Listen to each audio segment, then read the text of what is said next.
Assalamualaikum warahmatullahi wabarakatuh. Innal hamdalillahi nahmadu wa nasta'inu wa nastaghfiruh wa na'udzu billahi min shururi anfusina wa min sayyiati a'malina. May yahdihillahu fala mudhillalah wa may yudhlil fala hadiyalah. Asyhadu an la ilaha illallah wahdahu la syarikalah wa anna Muhammadan abduhu wa rasuluh. Allahumma shalli ala sayyidina Muhammad wa ala alihi wa sahbihi ajmain. Amma ba'du. Pertama-tama yang paling utama, marilah kita panjatkan puja dan puji syukur kehadirat Allah Subhanahu wa taala yang telah memberikan kita beribu-ribu nikmat, yakni nikmat iman, Islam wa ihsan, sehingga kita dapat bertemu kembali dalam bulan suci Ramadan yang insyaallah diberkahi oleh Allah Subhanahu wa taala. Amin ya Allah ya rabbal alamin. Sahabat kuncing dari mati Allah Subhanahu wa taala, mari kita bersama-sama bersalawat kepada baginda kita, yakni Habibana wa Syafina wa Maulana Muhammad sallallahu alaihi wasallam, yang telah membawa kita dari zaman kegelapan hingga zaman terang menerang seperti saat ini. Sahabat kuncing dicintai Allah Subhanahu wa taala, pada kesempatan kali ini saya akan menjelaskan sedikit yang telah saya pelajari, yaitu tentang meningkatkan keimanan dan ketakwaan kepada Allah Subhanahu wa taala. Sahabat kuncing dari mati Allah Subhanahu wa taala, perlu kita ketahui bahwa pengertian iman di dalam kitab Qatrul Goes, yaitu al-iman tasdiqu bil qalbi wa qawlu bil lisani wa amalu bil arkani, yang artinya iman adalah membenarkan atau meyakini dengan hati, mengatakan dengan lisan, dan melakukan dengan pekerjaan. Sahabat kuncing dari mati Allah Subhanahu wa taala, ketiga komponen ini merupakan kesatuan yang tidak dapat dipisahkan, karena iman menuntut adanya perpaduan dan kesesuaian antara hati, lisan, dan raga.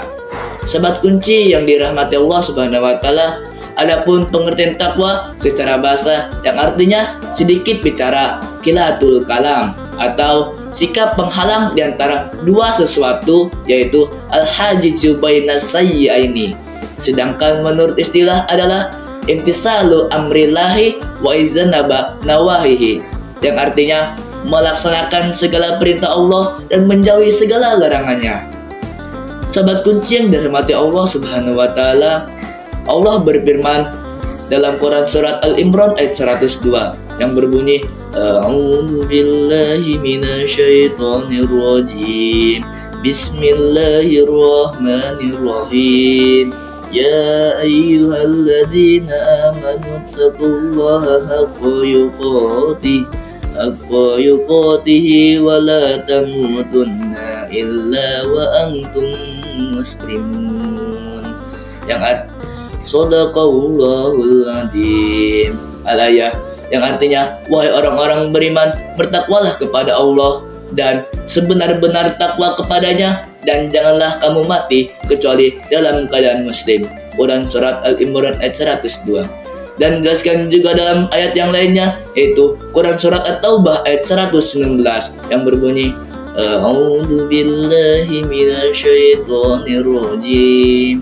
Bismillahirrahmanirrahim. Ya ayyuhalladzina amanu taqullaha wa kunu ma'as shadiqin. Shadaqallahul adzim.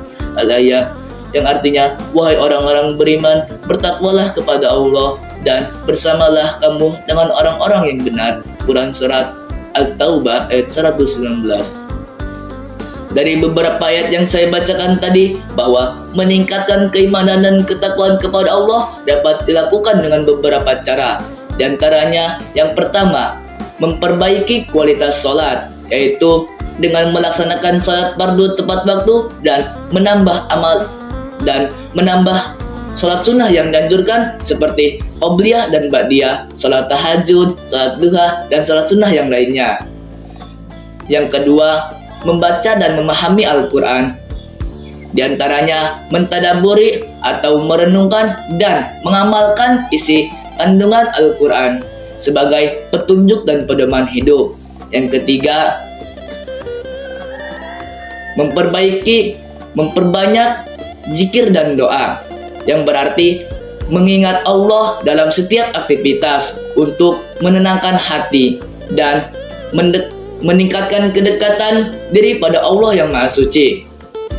Yang keempat,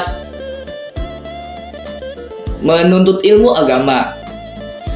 Insya Allah, dan dengan mempelajari akidah dan syariat supaya ibadah didasari pemahaman yang benar, maka meningkatnya keimanan dan ketakwaan kita. Yang kelima, merenungi ciptaan Allah atau tadabbur alam, yang berarti meningkatkan atau memikirkan keagungan alam semesta sebagai kebesaran Allah Subhanahu wa Ta'ala. Yang keenam, berkumpul dengan orang yang soleh. Dengan bergaul di lingkungan yang baik akan memotivasi meningkatkan keimanan dan ketakwaan. Secara tidak langsung, kita akan mendapatkan nasihat atau pelajaran hidup dan ilmu-ilmu yang bermanfaat daripada orang soleh itu. Yang ketujuh, mengevaluasi diri atau muhasabatun nafsi, yang berarti memeriksa amalan harian kita dan bertaubat dari segala kesalahan yang kita lakukan. Yang terakhir, bersabar dan bersyukur. Bersyukur atas nikmat yang Allah berikan kepada kita dan bersabar atas cobaan dan ujian yang Allah berikan kepada kita. Sahabat kunci yang dirahmati Allah Subhanahu wa Ta'ala, dengan konsistensi amalan-amalan tersebut, insya Allah iman yang tadinya lemah akan semakin meningkat dan takwa akan semakin kuat. Dan kita mudah-mudahan menjadi hamba-hamba Allah yang semakin beriman dan bertakwa dalam sampai akhir hayat. Sahabat kunci yang dirahmati Allah Subhanahu wa Ta'ala, mungkin cukup sekian yang dapat saya sampaikan. Apabila ada kebenaran, itu datangnya dari Allah, dan apabila ada kesalahan, itu datangnya dari saya, karena saya masih tahap pembelajaran. Mohon maaf bila ada kata-kata yang salah. Wallahu muwaffiq li aqwamit thoriq. Assalamualaikum warahmatullahi wabarakatuh.